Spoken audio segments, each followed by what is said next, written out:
Let's get to Brandon. For President Biden, he has a lot to prove, and it may be an impossible. Oh my God, I locked this. Oh my God, I called this yesterday. Scoop: Barack Obama and George Clooney were in touch before the actor wrote his brutal op-ed suggesting Biden was a diminished man who should step aside from the presidency. Obama did not encourage or advise him in the op-ed, but he did not try to dissuade him either. I told you. I said yesterday, George Jebediah Clooney is besties with Obama. I said this man writing this op-ed is damning, and not just because he's like a very important lifelong Democrat and a committed like fundraiser, rose $14.5 million in one night for Brandon a month or 2 weeks before he wrote this op-ed on the New York Times demanding he drop out. But he's also besties with Obama. I said he's on a first name basis. He knows what Obama's last name is.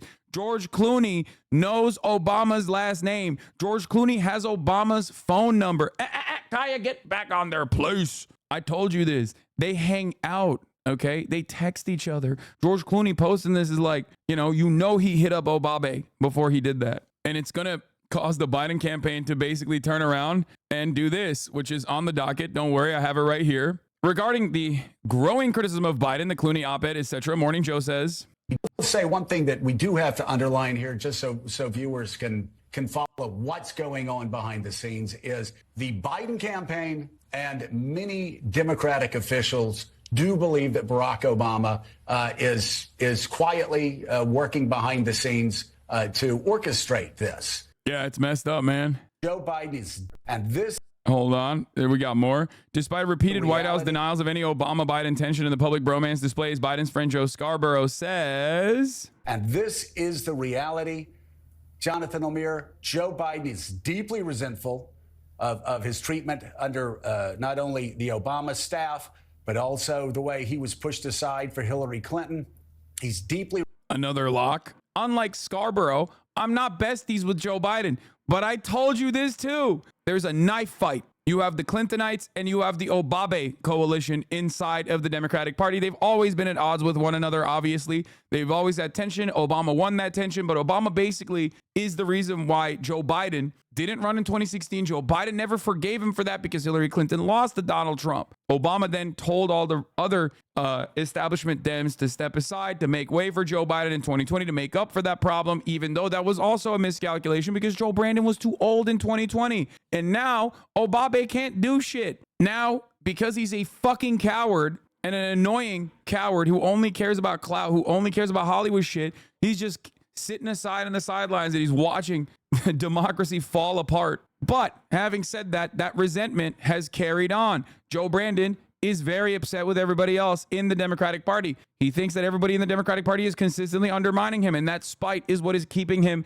in this position. Resentful of those trying to shove him out of the way. He's always felt like an outsider, always felt like people have looked down upon. Yeah, dude, I know. The outsider, perennial outsider Joe Biden, who has been in office for 40 years, dude, for 50 years, who's been the vice president for 8, who's been the president for 4, classic outsider, okay? When I think of an outsider, I think of a guy who's, been a career politician. Upon him.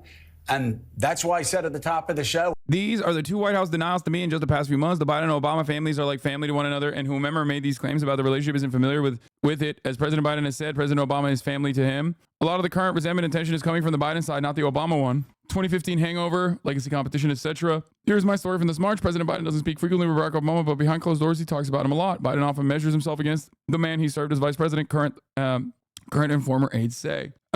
We got Biden cabinet leaks. The last full cabinet meeting took place on October 2nd, 2023. One cabinet secretary tells CNN they are uncertain of Biden's condition because they so rarely see him. Oh, it's a knife fight. Oh, dude. Oh my God. They haven't had a full cabinet meeting since October 7th. Do you still think Biden will be the nominee? I don't know. I mean, I can't make this prediction, chat. I'm sorry. I genuinely don't know. I genuinely don't know. Like, everyone in the party is basically screaming for him to drop out. Like, and every sign is signaling that this is a person whose mental faculties have unironically diminished. He will still be the nominee. The polls are turning in his favor, even in swing states. AOC was low-key right in that this matter is closed. Wait, what? The polls are turning in his favor? What are you talking about? Do you mean the polls are turning in Trump's favor? Like, what Bro, check them. Have you seen any of the internal Democratic polling? He was down and now it's tied. This is the 538 aggregate. And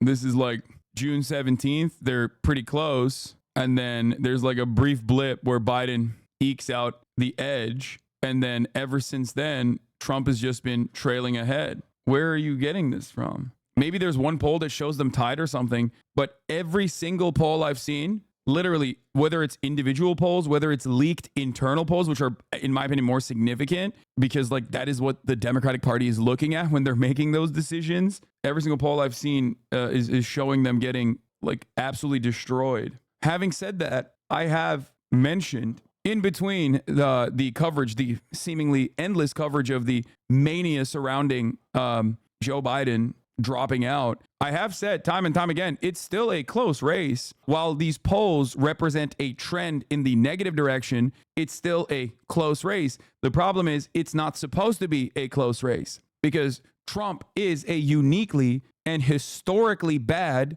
re-election candidate. You're part of the endless coverage talking about Brandon dropping out, homie lol. Yeah, of course. Why wouldn't I? I've been saying Joe Biden is bad for the Democratic Party, not just like bad across the board, not just bad from, you know, where I'm standing, like my own personal convictions, my own morals, but just bad for the Democratic Party in general since 2019. Why wouldn't I, why would I cease to cover it all of a sudden? Why would I just be like, hey, now that the media is playing fucking catch up after they basically hid this truth for 4 fucking years or didn't acknowledge it or refused to acknowledge it and even literally bullied people that even brought it up and claimed that they were being fucking ableist and that it was just simply a stutter in 2019 as his mental faculties decayed over and over in broad daylight in more apparent ways until 50 million people watched his brain matter leak out of his goddamn ear on that debate stage. And it became this completely unavoidable reality that the media had to address. Why would I stop covering it then? Yeah, I'm not being a great chatter. Should have communicated better. I'm saying that they are reported as tied. Ipsos poll on MSNBC and crap. Not a Biden cope. I'm saying they're pushing him through. It seems by hyper focusing on tied polls. No, that's ridiculous because a lot of the battleground state polling has moved away from leaning Dem to being a toss-up or being a toss-up to leaning Republican. Like it's not, what you're saying is incorrect. Some Biden advisors are discussing how to persuade him to step aside. Biden's campaign quietly tests Harris's chances versus Trump. In interviews over the past 2 years, President Biden has been asked nearly identical questions pre-screened by his staff. Should President Biden step aside or stay in? Here's what some prominent Democrats have said. Do polls even matter? Yes, dude. Of course polls matter. What are we talking about? I've seen the most deranged brain rot from Biden dead enders on Twitter the past few days. Yeah, what's really funny about it is that like they will all be just as excited, if not more excited about any other person running. The Biden dead enders currently are just, I don't know. They just have like some sense of loyalty to Brandon. And that is, I think, part of the reason why they're advocating. And maybe there's like a level of fear that a last second switch up is going to cause the Democratic Party's chances to fall apart or something. I think that's basically where it's coming from. But all of those guys that are Biden dead enders right now, they're not Biden or busters because there's no like there's no ideological fissure. There's no contradiction. There's no division between Biden and Kamala Harris. Those people are openly recognizing that they're voting for this cadaver and demonstrating their party loyalty because they'll vote for whoever isn't Trump. But a lot of other people don't work that way. And these guys don't understand it for some reason. Okay. They've been so primed and so conditioned from years and years and years of watching MSNBC, I think. They just are just going, vote blue no matter who, shut the fuck up. And you have to vote for Biden. And it's like, dude, there's still time to swap them out. I guess there's some fear that there would be a little bit of panic and confusion and chaos if this swap didn't happen swiftly. And that's a valid concern to have, but that's still on Biden. If Biden truly cared about the future of the Democratic Party and the future of democracy, if they genuinely believe that democracy is on the ballot, then Biden would swiftly step aside and do everything in his power to ensure that the replacement perfectly well, instead of slamming his feet onto the ground and saying, no, I'm stubborn, I'm staying here, I'm going to be here, I am not going to leave. This is a pretty good indication the Republicans also recognize who's a better candidate to run against. Donald Trump fires back at George Clooney over Biden op-ed. He should get out of politics and go back to TV. Movies never really worked out. They don't want Biden to leave either because they also recognize that, you know, they're probably running their own polls